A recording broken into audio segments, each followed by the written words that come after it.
વડોદરા શહેરમાં વધતા વાહન વ્યવહાર વચ્ચે ટ્રાફિક શિસ્તનો અભાવ ફરી ચર્ચામાં આવ્યો છે. કારેલી બાગ વિસ્તારમાં માનસિક રોગ હોસ્પિટલ પાસેનો એક વિડીયો સોશિયલ મીડિયામાં વાયરલ થયો છે, જેમાં ટેમ્પો ચાલક લોખંડના લાંબા સળિયા રોડ પર ધસડતા લઈ જતા નજરે પડ્યો હતો.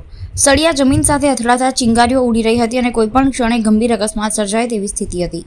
આ બનાવ બાદ નાગરિકોમાં ચકચાર ફેલાઈ છે અને ટ્રાફિક પોલીસ સામે કાર્યવાહી ન કરવા અંગે પ્રશ્નો ઊભા થયા છે.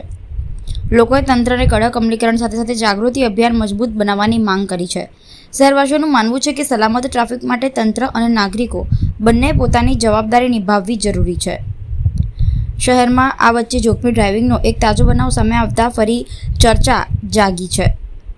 કારેલીબાગ વિસ્તાર સ્થિત માનસિક રોગની હોસ્પિટલ પાસેનો એક વિડીયો જે સોશિયલ મીડિયામાં ઘણો વાયરલ થયો છે, જેમાં એક ટેમ્પો ચાલક લોકોના લાંબા સળિયાને રોડ પર ઢસડતા લઈ જતા દેખાય છે.